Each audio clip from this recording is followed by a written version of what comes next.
To everybody that's in the household of faith today. You'll find my readings coming from the book of Judges.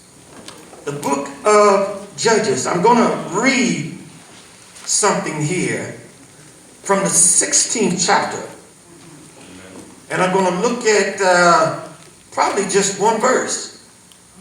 That one verse sums up the entire chapter. All 31 verses. Judges 16 and 20. It reads like this.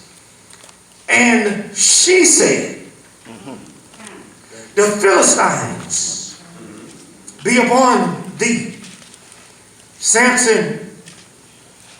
And he awoke out of his sleep and said, I will go out as in other times before. I ain't new to this, Samson was saying, but I'm true to this. I've tried, and I've tried God, and he's faithful. This is routine. This is the everyday thing for me. I can handle this because I know what the outcome is going to be. He said, I will go out as other times before. And see the victory. And see the banners of victory. And see the glory of God before me. I will see the manifestation, dispensation. I will see the handiwork of God. I'm not worried. See, he's remembering who he was. What he was born into. And that's what we do. Well, let me just slow down. I haven't given you exactly what I want to say all, but here it goes. And I will go out as other times before and shake. Look at somebody say, you better shake. Myself. When we talk about shakes, we think about the milkshakes. And then how Minister Bill always teases pastor about going to, what's that? Baskin Robbins. And I can't help but to think about a shake. Look at your neighbor and say, you need to think about a shake. You better think about it. Now just go ahead. Can't nobody see you licking your lips and your chops and your tongue and just strawberry. Extra thick. With pineapples. And then throw some blueberries in. Now you know what you like on yours. Haagen-Dazs. Touch somebody and say, you better shake. You better shake. I'm going to get me one of them. Amen. And then he says, I will go out and shake myself. Because that's on my menu. I can order it. Put me behind the stand. I know where the pineapples are. I know where the blueberries are. I know where to add on and subtract. I know what to pull from. And don't forget them nuts. What are they called? Pecans. I told you. You know the nuts are good for you. Smooth it. I never was much for nuts. But Pastor got me on nuts. You understand what I'm saying? Pecans. And what's the other kind? Almonds. Walnut. There they go. They're good. They're healthy. Ever since I've been on my salt fast. I've been on my salt fast. A lot of folks thought I was sick. You look good, prophet. Prophet, honey. Even my sister said, I see the pictures. Now, how in the world you come from 254 to 205? All right. She said, wait a minute. You go ahead and tell me. Don't tell me, baby. If you're sick, go ahead and tell your sister so we can be in prayer. I said, baby, I ain't sick. I've been fasting. Some people fast to lose weight. And then it'll come right back. Real quick. You'll gain it back quicker than you lost it. But God spoke to me and said, go on a salt fast. S-A-L-T, salt. Sodium. And he gave me stuff about it. Women are professionals and professional when they go shopping in the supermarket. Automatically, they'll pick up something. I can't use that. They'll look at the readings and label, and they'll go to saying, they'll look at the salt and sodium intake. Say amen. And on it it'll say how much sodium in the contents. And my biggest thing was, before my salt fast, I would love my chicken pot pies. I could eat it one for breakfast, and I'm not talking about the little ones. I'm talking about the big jumbo ones. I could eat one for breakfast, chicken noodle, one for lunch, and then one for dinner. And that's what I was doing. So you're looking at close to 2,000 intake of sodium. That sodium it gets all in your arteries and it flows through your body. Everything that goes in your mouth goes in your blood. I know it's a hard thing that you have to really think, wow, how could in the world? And sometimes as soon as you taste something, you feel it all through your body. And it seems like it just flows through the veins. And it's like a metamorphosis that only you can describe. Ooh, wow, I just felt that in my toe. Ooh, Lord, I did that, and all of a sudden I had to hold on. The room started rocking. And your body is having a reaction. Thank you, Pastor. A reaction. And it's not pleasing with the body.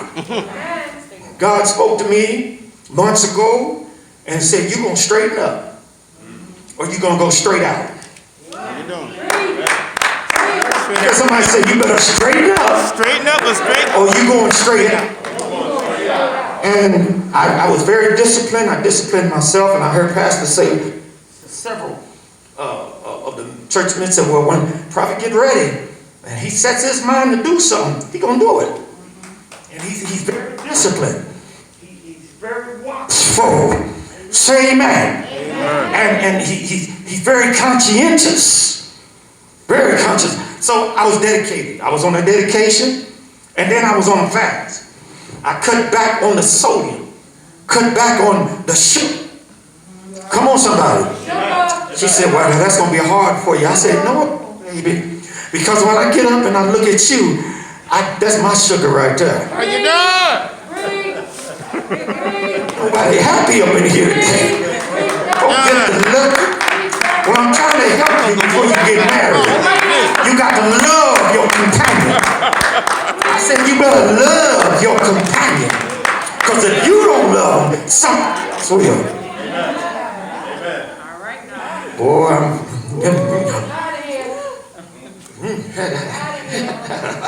I'm stepping right on that one. It's getting hot in here. And he risked not, in my closing, he risked not that the Lord was departed from him. Now let me give you a theological history on Samson. Samson was born like the kings in now times, the heirs of the throne. They was born into it. Samson was born into royalty, into covenant. And you know, it is also a history that tells us when the family marries off the children and they promise them to such and such's family that you bring the dowry, she gonna be, you go. See, they knew who they was marrying before they got proposed to, because it was predestined. Samson's journey was predestined. Just got a couple ground rules for you. Stay in the ground rules. Abide in the word. Abide in the covenant. Abide in guidance and the guidelines and the commandments. Because this is not just from man. This is from God. And here's the covenant. You know, your mama couldn't have no babies. Your daddy and mama couldn't have no children. So God, in his sovereignty, so I'll fix it all. I'm going to send an angel to confirm my word. I'm going to send an angel to speak a word. Yes, sir. I always tell folks, when God speaks it, it's coming. If God says it, it's done. If God Spoken is coming to pass. Quit stopping and backing up. That ain't nothing but Jesus. Sometimes we stop on what God said. God said you was going to be a millionaire years ago. Stand on it. Why you backing up? I told you. We all stop. Things happen in our lives that we'll stop. Sometimes we say, I just need a break. Some folks stop. And they be like, you know what? I just need a couple wigs. You know, I just, Pastor, I'm not even going to say nothing to Pastor. I'm just going to do this and don't feel like talking to nobody. So I'm just going to, wait, put your finger up, and then you see folks in church. They do like this. And when they're walking, because they don't want to disrupt the service. In other words, I'm following the protocol of man in church. Church, you know, and people will do that. That's in the spirit realm. And they'll walk, and they'll tip out, and they'll go somewhere. You don't see them for a week. So we've all done it now. You can say what you want to say. Well, no, not me. I be in church every Sunday, but it's your mind in church. Your body's here, but it's your spirit here. It's your mind here. And I see the times where those spirits of wonder will come around, and while the preacher's preaching, the mind will go,